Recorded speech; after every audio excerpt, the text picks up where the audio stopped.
Welcome to Insights from the Couch, where real conversations meet real life at midlife. We're Colette and Laura, two therapists and best friends, walking through the journey right alongside you. Whether you're feeling stuck, restless, or just unsure of what's next, this is a space for honest conversations, messy truths, and meaningful change. And our Midlife Masterclass is now open. If you're looking to level up, get into action, and make midlife the best season yet, go to insightsfromthecouch.org and join our waitlist. Now let's dive in.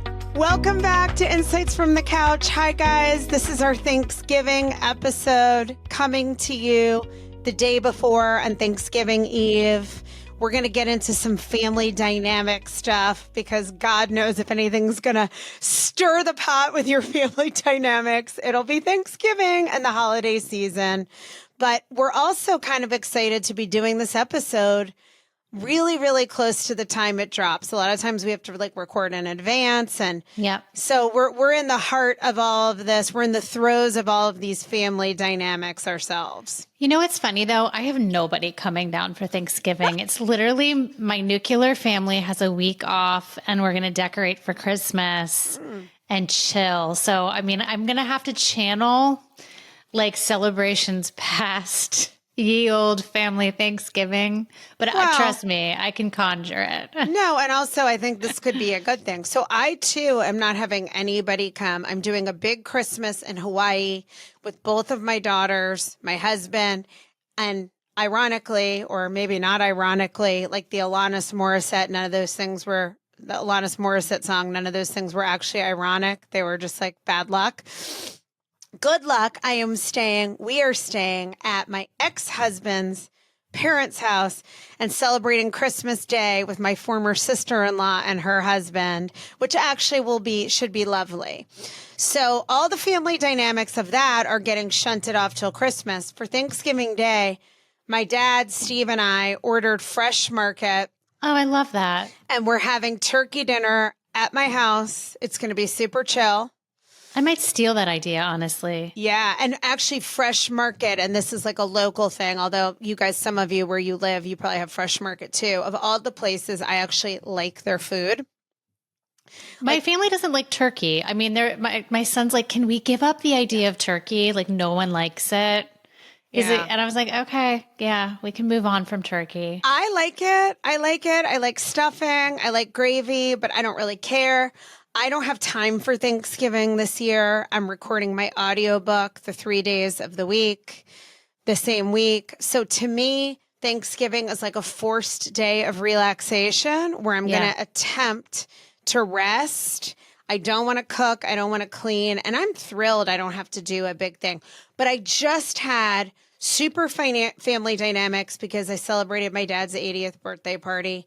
So I saw my whole extended family on that side. And then right before that, I was in California where my mom now lives with my brother and his partner and all of those family dynamics. We didn't even get a chance to unpack that. I can't wait to. Yes. I know. And I'm like, and I probably shouldn't do all of that on this podcast. Probably not. Like maybe we take the generalized version. Yeah. I've already gotten in trouble for some of, how non-private and open I am about everything in my life. But, just in general terms, as we talk about the holidays, I was at my college reunion last weekend, the Tulane 30th reunion in New Orleans. And it was amazing, first of all, even though I really didn't have time for it. It was so nostalgic and fun. And That's everybody, awesome. Even the people who weren't like that nice back in the day were like nice. Like everybody was happy to see everybody. 30 years like sands some edges off, right? Yeah. And some people, once you're an asshole, maybe still you're an asshole. But in this case, everybody was lovely and it was just a joyful experience. But I did have a lot of conversations with people about family dynamics. And one thing that struck me is how many people I got into deep conversation with have cutoffs in their family. This is when family members there's a rift, and instead of repairing it or agreeing to disagree, they no longer have any communication with a parent, a child, or somebody in their family is going through that. And, I have some of that in my own family. So And you know I do. And I was doing an event at the university club. I run a group with one of my colleagues periodically with some of the, and it's a group of older people. Yeah. And I was shocked by how many people also said that like one of their greatest challenges that they weren't talking to a child or a sibling. And I was like, wow, this has become, I do not remember this from my childhood. Do you Agreed. remember it from yours? I feel like we endured people. Like I remember certain relatives that you're just like, ugh, and you sort of put up with it. But like, we don't do that anymore. No. And, there's been a backlash against therapists for encouraging this. I'm sure you're well aware. In some cases, encouraging younger generation, like Gen Zers, to stop talking to their parents. And, I wrote about this a little bit on my Substack, Secrets from a Therapist, a couple weeks ago when I went to my dad's party, which was also a lovely event, but it got me thinking about this, that the research shows that family cutoffs really don't bring any relief. They actually replace one kind of pain with another. And most people will not feel better having cut somebody off. Now, I want to lay out there that there are certain situations where a relationship is really toxic, detrimental, abusive. It's compromising your mental health. There are cases where somebody is better off. And if this is something that's been right for you, you know you and your story. So I'm not trying to say cutoffs across the board are bad or that they don't have a place. But I do think what's happened is that many things that could be handled differently, if not resolved, worked with in a way that allows you to honor yourself and have boundaries, have turned into cutoffs when they don't need to. And a lot of the time it's not going to serve you. And I know you and I kind of agree on this, that relationships are like a dial that you turn up and down. Yep. That you don't need to be, there's a lot of people you don't need to be in a cutoff situation with. Right. You can just sort of mute them or fade out or be less available, but you don't have to be totally removed, because being totally removed is so injurious, not only to you, but to the person. Yep. And So to the rest of the family. Yeah, it's like this thing that just sits there. I have one on both sides of my family. On my husband's side, we have a cutoff that impacts the whole family. And then we have a cutoff on my side too. And it's just, it's just like this dead space that lives inside of the family. And in both cases, I would say that both of these individuals, I would want to call them difficult, but at the same time, I want to call them highly sensitive. Like they are so sensitive to other people in the family system. They're so easily aggrieved. Their expectations are so often not met. So it's like they've had to they've taken themselves out. Yeah. But it's not good for the family. And I think there's another way. I think it's the dial method. Is. Most of the time there is. And I think what really, and then I want to segue into not just a cutoff, but like what you can do around difficult or challenging family dynamics, because most of the time this is the answer. Not all the time, but most of the time. A lot of it, in one particular situation I was listening to a friend describe over the weekend, it's a parent and a sibling, and this person feels caught in between. And I think this case really exemplifies what often happens. There was like an unfortunate incident where someone's feelings were hurt. The parent's feelings were hurt. And we don't know what that parent was thinking or feeling in their head. But they had an outburst, and then nobody has spoken since. Yeah. And the child, in this case, the sibling of my friend, has not reached out to the parent, and the parent has not reached out to the child. And of course, the more time goes on without repair, the harder it is. And a lot of what fuels this is avoidance, right? This is what I write about in my book, The Cost of Quiet. Even though I'm talking about romantic relationships, it's the same thing, that we're avoiding what feels uncomfortable, or we don't know what to do or how to repair, or we feel aggrieved and that it's really not on us. We're owed an apology. Yes. But then when nothing happens, we don't make the first move. And I just want to say, as we segue into this, that I have a lot of empathy for that, because I think it's very difficult to know how to handle yourself and extend an olive branch, if you don't have a muscle memory for that, or to even put yourself out there to say, hey, this really bothered me, but I think we should talk about it. And I have a situation in my family that I wouldn't have handled this way had I not become a therapist. And that's why I'm bringing this up without getting into too many details that could anger somebody potentially. Opening my big mouth in a way that's insensitive. Something happened where I felt that I was wronged genuinely, and I was pissed off about it. And I was going to let it go for the greater good. But then I was approached in a way that felt like an attack. So I said my piece. I wasn't disrespectful, but I stood my ground. And as a result, I've been iced out. I decided, again, for the greater good, to extend an olive branch. It was very, very, I thought, generous and tactful. I didn't apologize. I expressed regret that the interaction had gone the way it did, a willingness to talk about it, a desire to move forward, an openness to hearing this other person's side of the story. And I got nothing back, not even an acknowledgement, not a heart. I feel like hearting someone's text is about the most bullshit response you can do. I don't like it, but I didn't even get a heart. So I feel like I did all I could there. And I was very intentional about my choice, that it wasn't going to cost me my own self. It wasn't a self-abandonment gesture. It was a gesture that I felt okay making. But I think we need more of that you don't have to say somebody's behavior is okay. If there's been a rupture, even just reaching out to somebody to say, hey, I hate that this happened. I don't really know what to say or do, but I don't want this to turn into like a war of silence that lasts on for years. Are you open to talking? It doesn't cost that much. Although, it presupposes that the person on the other end is emotionally equipped to have the conversation. I'm saying you can have the conversation. I've had conversations where I've done much of what you just described, where it's like, can we talk about this? And you hope that the person on the end, your hope is that the person will meet you there. But they may not. They may not. Right. And then you're like, that's your information, as we would say. Right. And you kind of have to deal with it.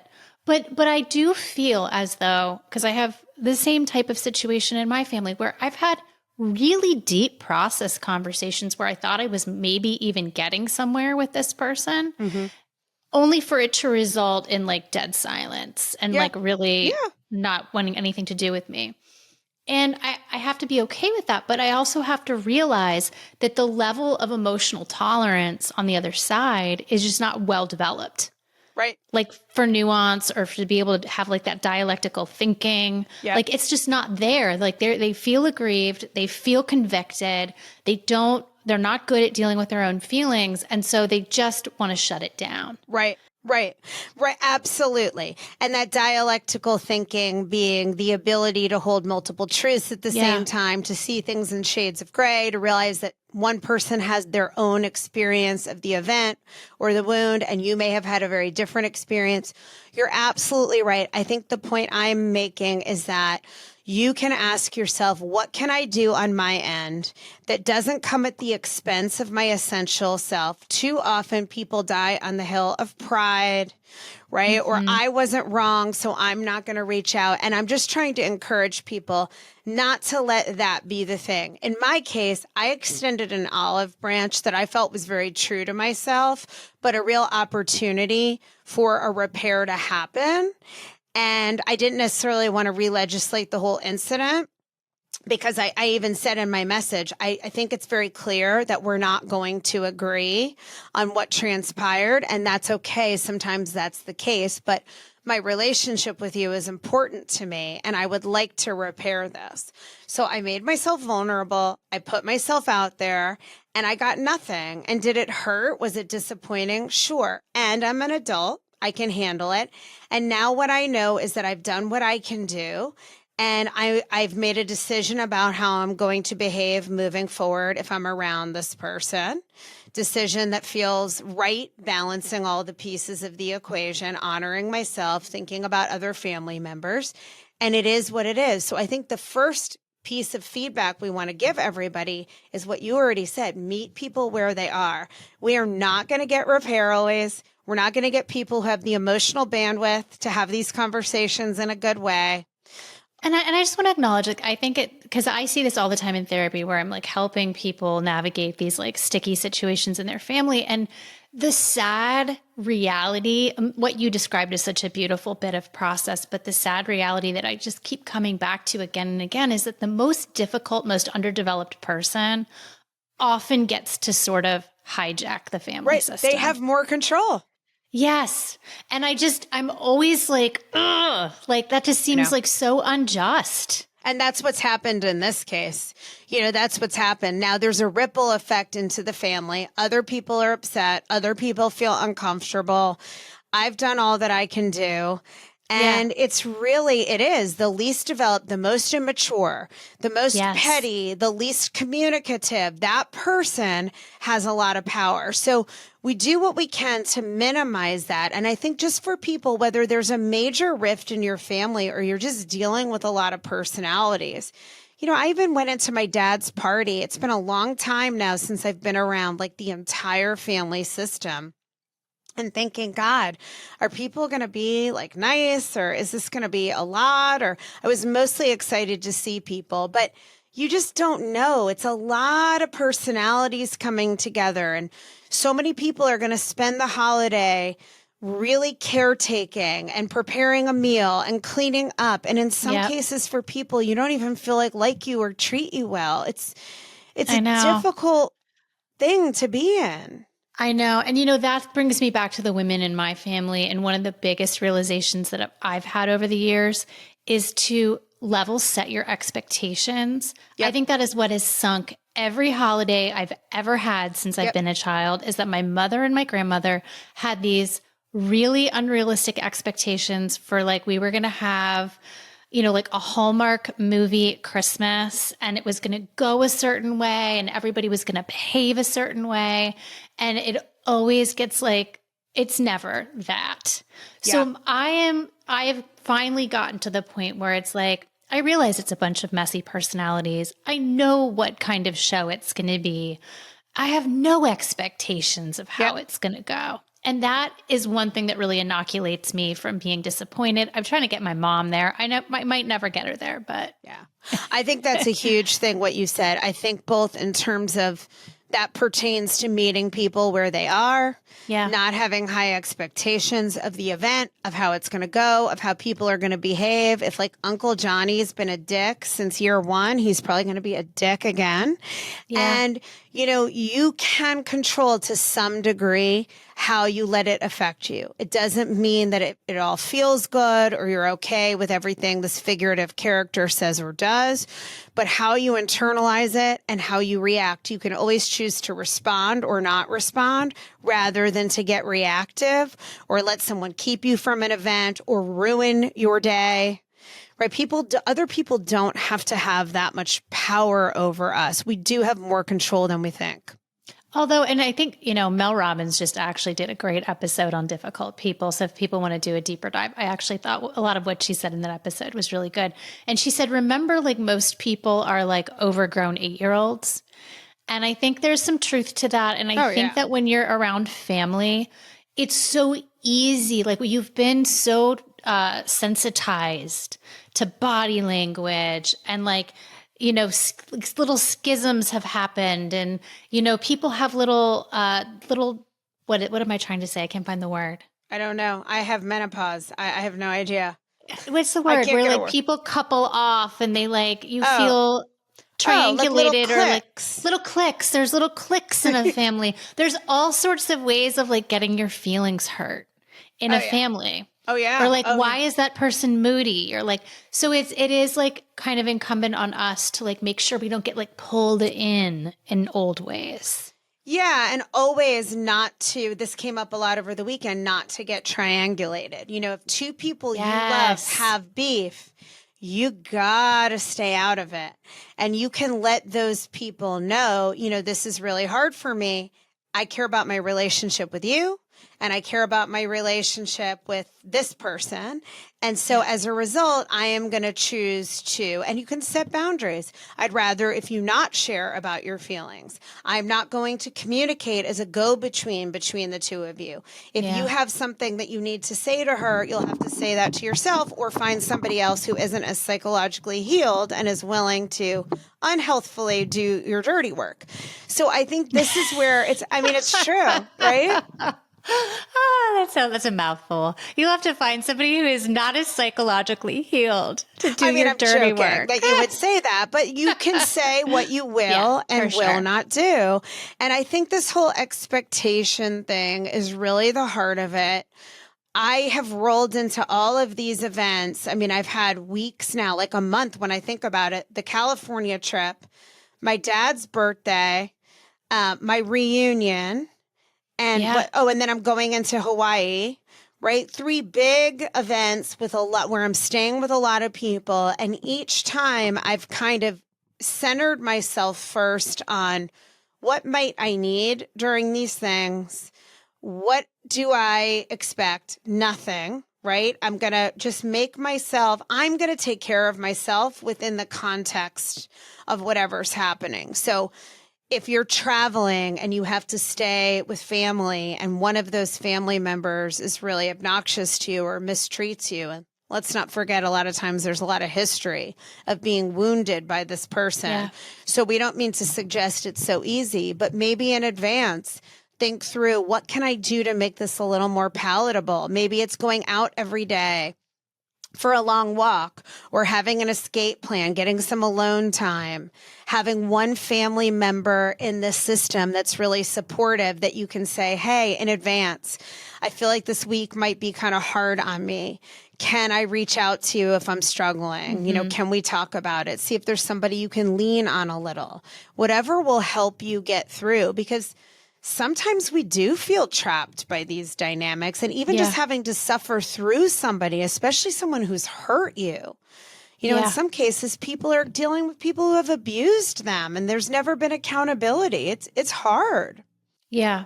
I do a lot of this when I have people in my house. Like I told you, I always go for my workout, and I always let myself go to bed when I'm done. Like I don't explain bedtime. I'm just like, I'm done, like, bye. You know, and oftentimes the expectation is we're going to sit up and talk, and like, no, we're not. Like, I'm going to bed and I'm going to do my workout every day. And you're going to understand that that's going to happen. So I have to have little places to make space in order to take care of myself. And this is the thing that I think gets lost with like so much therapy talk, and where, you know, I think we talk about it all the time. So maybe we're part of the problem, is like this whole, like, don't abandon yourself. Like, you know, the worst thing you can do is like abandon yourself. And I think you got to have nuance when you're thinking about that. You can value spending time with family and take care of yourself. Those things aren't mutually exclusive, but I think a lot of people in present day, like, don't know how to do 2 things at once. And so it's like, either I am here and I cater to people and I hate every minute of it, or I choose me. Yeah. And it's like, go a level deeper. Well, and I think that we don't want to abandon ourselves, but I think to your point, it's getting conflated with this, like, right, with this middle ground. And it's so funny you say this, because this came up at the reunion with so many people. We were talking about, like, with my close friends, actually, we were sitting around talking about how this great thing in society that we have now of like, you do you, and you got to put yourself first. And it's not selfish, it's self-care. That's great. And that doesn't mean we trample over other people. We don't consider them. We don't prioritize our relationships too. It isn't just like my way or the highway. I'm going to do whatever I want, and I don't really give, you know, whatever. It's really like, I have to make sure I'm not compromising myself in some way that's bad for my mental health, putting myself in a situation that's abusive, silencing myself around something that's perfectly reasonable to express. And when I take care of myself, I have to also keep in mind that we live in a society and that our actions have impact on other people. And we can take into account how we affect those other people with our delivery. It's never wrong to say, you know what? I'm so sorry you guys want to stay up and talk. And you said you don't explain. That's fine. I'm just using this as an example. But like, I really have to go to bed. It's been a great day. See you tomorrow, and let people be disappointed. Right? But you don't have to go, oh, I don't want to have this conversation. I'm leaving, right? And storm upstairs. So I think people think that you're either taking care of yourself or, like you said, or you're being this people-pleasing doormat. And the truth is that both things are compatible. Yeah. And I think a lot of it is on the front end of these trips or these get-togethers. Like, be really realistic with yourself, how long you can be your best self. Like, you know, like I cannot be my best self for 10 days. I have learned that the hard way. I cannot, but I can be my best self for 72 hours. We did this in another episode. Did we say 3 or 4 days was about the max? But I can be my best self for a couple of days with most people. Yeah. Beyond that, I start to fray. So it's like, be realistic. And maybe you can only handle like dinner for a couple of hours. That's like all you can handle, but be realistic about that. Yeah. And I think part of this too with people, especially if there's a difficult history, is really deciding, and this is where you have to be tuned into yourself and get honest with yourself. It starts there. What things you can let go of that aren't really a self-abandonment, but they're just not worth it. They're not costing you anything. Yeah. You know, getting into a huge debate about politics, even if you feel strongly, if it's with someone who's so opposed, they are not going to change their mind. And you're probably just going to become infuriated. And perhaps it could even turn into some kind of a lasting rift. You know, instead, you can say, I really don't want to get into that. This is a day of celebration and fun.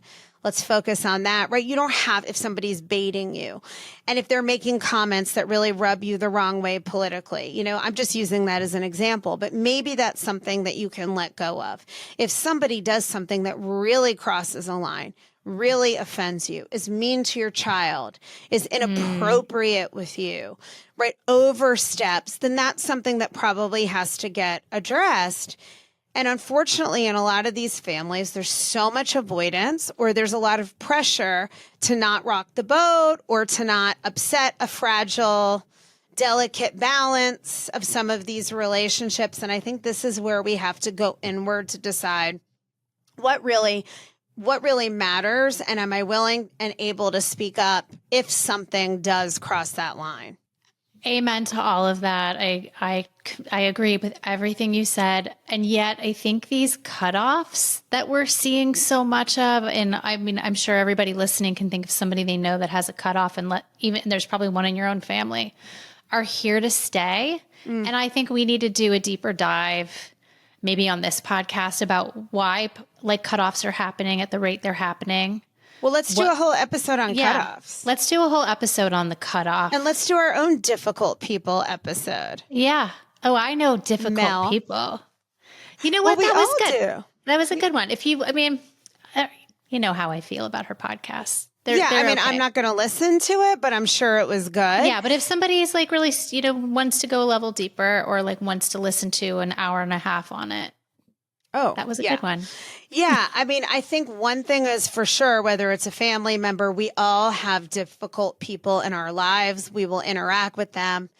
Clients, coworkers, family members, friends, siblings, right? I mean, partners. There are some people who haven't done the work. Lots of people. And never will. And never will. And this is where we really have to make peace with that, but also make sure we set our own limits that don't allow ourselves to be totally trampled by those people. And I just think that is sometimes something we say explicitly, and sometimes it's something we do, like what you're describing, where we just carve out some time. We set a limit on how much time we're going to spend with these people. Or there are, as an alternative to cutting someone out of your life completely, it's saying, hey, I really wasn't okay with this. what you did or what you said. And if that continues to happen, then I'm just going to stop spending time with you because it causes me to feel hurt or shamed or embarrassed or whatever the case, right? We can set some boundaries and give somebody a chance to know where our line is. But certain people are going to continue to be jerks, right? This is like the name of a book. Certain people are going to continue to be jerks, right? Yeah. That's just a fact. And they get too much control, and that's not fair. Right. And let's not, to borrow a phrase from Liz Phillips, who's an IFIO expert, right? And you know this. Don't let yourself be hitched to someone else's speedboat. No. You don't want to be dragged around by somebody drowning, swallowing water. You know, you are the one who sets the course of your own life. And I do think it's up to us not to have a victim story about it, to realize that we do have some power. We have the ability to speak up about what bothers us in a way that's assertive but kind, to set boundaries, to set limits, to not say yes when we really mean no, especially if we're going to resent it. If you haven't done it, you're going to have to practice, and realize that not everybody's going to be so thrilled to hear you having limits and boundaries. Right. And that's Most people don't roll out the red carpet and say, "Oh my gosh, I'm so happy you finally reached this point." Thank you for telling me no to what I really wanted you to do. I was waiting for that. Yeah. And I also think, Laura, that when the expectation is low, and not in this way of, trying to force yourself to think something you don't think, but I think it's more reminding yourself, you know what? I don't know how this is going to go. And maybe it's going to be amazing, but maybe it's not. And if it's not, that's okay. It's really seeding the need to control the holiday and the dynamic. And that can be hard, especially for women. That's really it. Seeding the need to have control. Because you don't anyway. You don't. You don't. You get to control when you leave. Yes. When you say, this has been so fun, but I'm going to go. Yeah. Yeah. I think the nice thing to me, one of the nice things about, I wish family was all together. My family's kind of spread out. I also, in some ways, miss those days of like the fun of Christmas for young children. But on the flip side, one thing that's nice about empty nest is that I don't feel pressure. I don't care if a holiday is like I'm in my pajamas and hanging out. Like I'm not even doing a tree this year, although I haven't told anyone else that. Tough cookies. Like there's no performance, right? No. Like the performance piece starts to go a little bit. Yeah. Yeah. And I think that's really freeing. And I think if there's a year, next year I may do it to the nines because I have the time and the space. But this year I don't. And I'm content instead to just be grateful that I have so many wonderful people in my family and in my life. And like whatever we do or don't do is good enough for me. Yeah. It's a great place to be. I think life can kind of move through you in that place. Yeah. So on that note, I hope Thanksgiving tomorrow is really good for you guys. Yeah. Whether you're doing it up or doing nothing, whether your family's amazing or super difficult, really remember that this is an opportunity to take good care of yourself, let a lot of things go into it. Just be present to the life you have. Like just be present to what's there. Yep. And think about it a little bit before you go into it. Setting an intention is a really powerful way to direct and focus your mindset on what you can control, what's good about the day. I know it's a cliche because Thanksgiving's all about gratitudes, but I've started this new little habit. I think I told you this, microing everything. But the new habit is like waking up in the morning and, I do my BD fog. Today is going to be a great day. Yeah, I've been doing that for a long time and sometimes it's not a great day, but it sets a good mindset from the beginning. And then I say one thing out loud that I'm grateful for. Yeah. Instead of having to write in the journal, I don't even have time for that right now. I don't have time for 5 gratitudes. Theoretically I do, but I'm not doing that. I'm doing one thing. And that just shifts my mind into, wow, there's so much that's good And it's a great way to start the day. Yeah. So even when so much feels like incomplete or you're still reaching for it or it's like not quite right, there still is so much that works. yeah. And one last reminder I want to say, if somebody is really triggering because of your history with them, take a pause, go breathe, self-soothe, treat yourself with compassion. I mean, there are things that can happen that are really, really, really hurtful and can be quite activating. Reach out to a friend or another family member for support. You're not an island, and this stuff can be very, very hard to deal with, but you can soothe yourself and talk to yourself like you would a best friend and really not allow this person who's hurting you to totally hijack your mind and your heart. Yeah. And it was mentioned in Mel's podcast, but I'll bring it in here, is that she said, like, and I agree with this, there are times in certain relationships where things have happened that it's like just not the right season. It's not the right time to be around that person. So depending on if somebody's really recently hurt you, this may not be the moment, especially the holiday season, to try to, mend fences. That maybe another time would be better. So be a good judge of like, if you can handle a holiday experience, if certain things are really fresh. Agreed. Okay, that is the perfect note to end on. I hope everyone has a wonderful holiday. Yes. I hope this episode gave you some great insights from our couch, and we will be back next week. Yeah. Happy Thanksgiving. Bye.